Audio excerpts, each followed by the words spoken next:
आज आरआरबी भोपाल 1995 स्पीटी के डिस्कशन देखते हैं। और कह रहे पहला क्वेश्चन कि ध्वनि तरंगे निर्वात से होकर नहीं गुजर सकती है।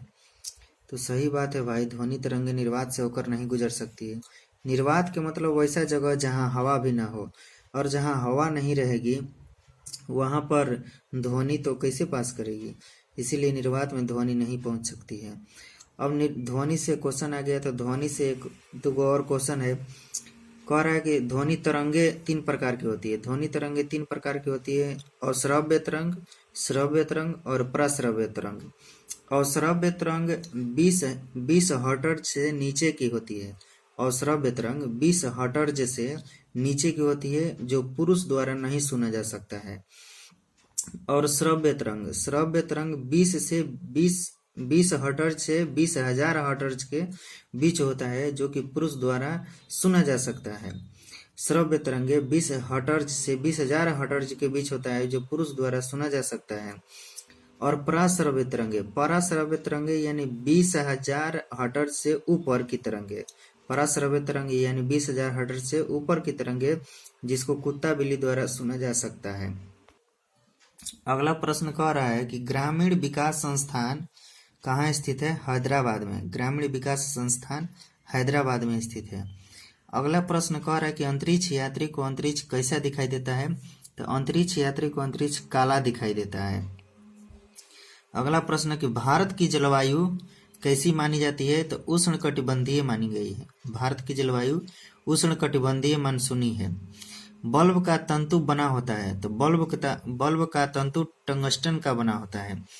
वो बल्ब जो रेड कलर का जलता है, ये जो बल्ब एलईडी बल्ब है, वो बल्ब है, तो बल्ब का तंतु टंगस्टन धातु का बना होता है। खून की कमी हीमोग्लोबिन को दर्शाती है, और खून की कमी को एनीमिया कहते हैं। खून की कमी यानी हीमोग्लोबिन की कमी को दर्शाती है। रक्त दाब को मापने वाले यंत्र को स्फिग्मैनोमीटर कहते हैं। रक्त दाब मापने वाले यंत्र को स्फिग्मैनोमीटर कहते हैं। और वायुमंडलीय दाब मापने वाले यंत्र को बैरोमीटर कहते हैं।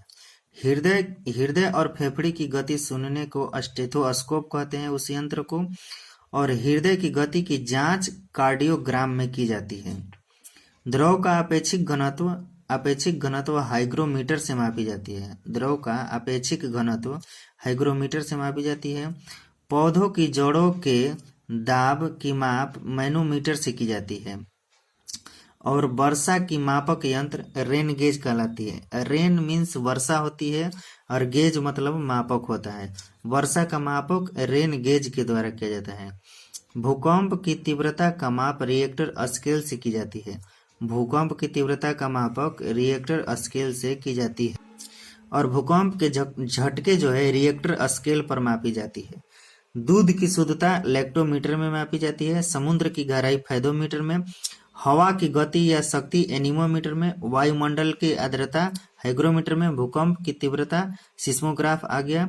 दो वस्तुओं के कोणीय दूरी की माप की जाती है सेंस्टेंट में। विद्युत धारा अमीटर में। पहियों द्वारा तय की गई दूरी ऑडियोमीटर। पौधों द्वारा वृद्धि की माप की कहलाती है केस्कोग्राफ। वायुयान की गति मापने वाले यंत्र को टेकोमीटर कहते हैं। रक्त दाब मापक को स्फिग्मैनोमीटर कहते हैं। अगला प्रश्न कह रहा है कि कपास के लिए आदर्श मिट्टी कौन होती है? तो काली मिट्टी होती है। कपास के लिए आदर्श मिट्टी काली मिट्टी। बीटी सावरकर ने 1857 के विद्रोह को स्वतंत्र का प्रथम भारतीय संग्राम कहा।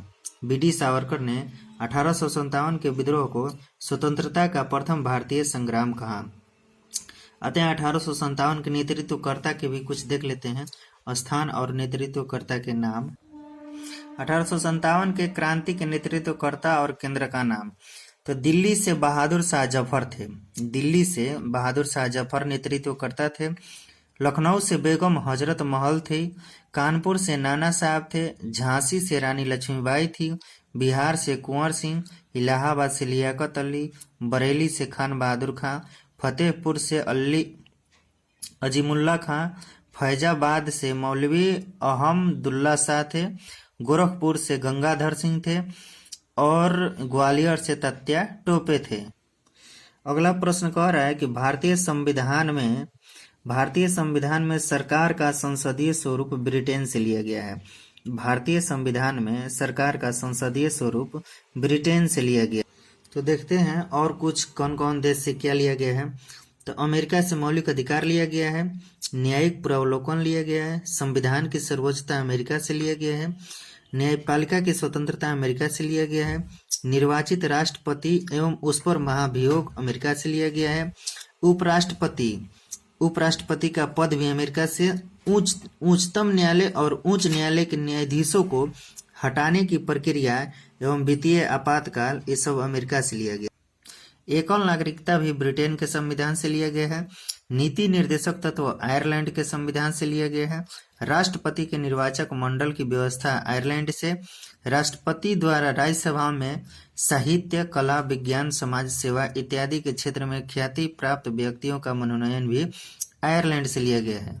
ऑस्ट्रेलिया से लिया गया है प्रस्तावना की भाषा, समवर्ती सूची का प्रावधान, केंद्र एवं राज्यों के बीच संबंध तथा शक्तियों का विभाजन, संसदीय विशेषाधिकार, ये सब ऑस्ट्रेलिया से लिया गया है।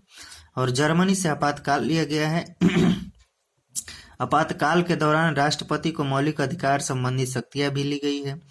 कनाडा के संविधान से संघात्मक विशेषताएं, अपशिष्ट शक्तियां केंद्र के पास है। राज्यपाल की नियुक्ति, विषय प्रक्रिया, संघ एवं राज्यों के बीच शक्ति का विभाजन कनाडा से लिया गया है। दक्षिण अफ्रीका से संविधान संशोधन प्रक्रिया लिया गया है। रूस से मौलिक कर्तव्यों का प्रावधान और जापान से विधि द्वारा स्थापित प्रक्रिया, ये सब लिया गया। पूना समझौता का लक्ष्य निचली जातियों का प्रतिनिधित्व देना था। पूना समझौता का लक्ष्य निचली जातियों का प्रतिनिधित्व देना था। पूना समझौता 24 सितंबर 1932 को हुआ, गांधी जी और अंबेडकर के बीच में। केंद्रीय आकार और सदस्यता का निर्णय प्रधानमंत्री द्वारा किया जाता है। टेस्ट क्रिकेट में प्रयोग होने वाली गेंद का वजन 5.50 औंस होता है। चीन में लाल क्रांति माओ से तुंग के द्वारा किया गया। विश्व में सबसे कम वर्षा वाला जगह अफ्रीका है। विश्व में सबसे कम वर्षा वाला जगह अफ्रीका है, जबकि विश्व में सबसे अधिक वर्षा वाला स्थान मानसीराम मेघालय है, जो कि भारत में स्थित है, मेघालय राज्य में स्थित है, और मेघालय राज्य पूर्वी भारत में स्थित है। विश्व में मीठे पानी की सबसे बड़ी झील सुपीरियर झील है। विश्व में मीठे पानी की सबसे बड़ी झील सुपीरियर झील है, और भारत में मीठे पानी की झील वुलर झील है। सिकंदर की मृत्यु बेबीलोन में हो गई। सिकंदर की मृत्यु 323 ईस्वी में बेबीलोन में हो गई। सिकंदर की मृत्यु 323 ईसा पूर्व 33 वर्ष की अवस्था में बेबीलोन में हो गई थी। सिकंदर का सेनापति सेल्यूकस निकेटर था, जबकि जल सेनापति निर्याकस था। सिकंदर के घोड़ा का नाम बुकाउफेला था। सिकंदर के घोड़ा का नाम बुकाउफेला था। सिकंदर ने अपने घोड़ा के नाम पर झेलम नदी के किनारे बुकाउफेला नाम का एक नगर बसाया। भारत आगमन हुआ सिकंदर का 326 ईसा पूर्व में, और भारत से लौटे 325 ईसा पूर्व में। इस तरह आरआरबी भोपाल 1995 का सेट डिस्कशन खत्म हुआ, और अगला हम लोग देखेंगे आरआरबी अहमदाबाद 1995। जय हिंद।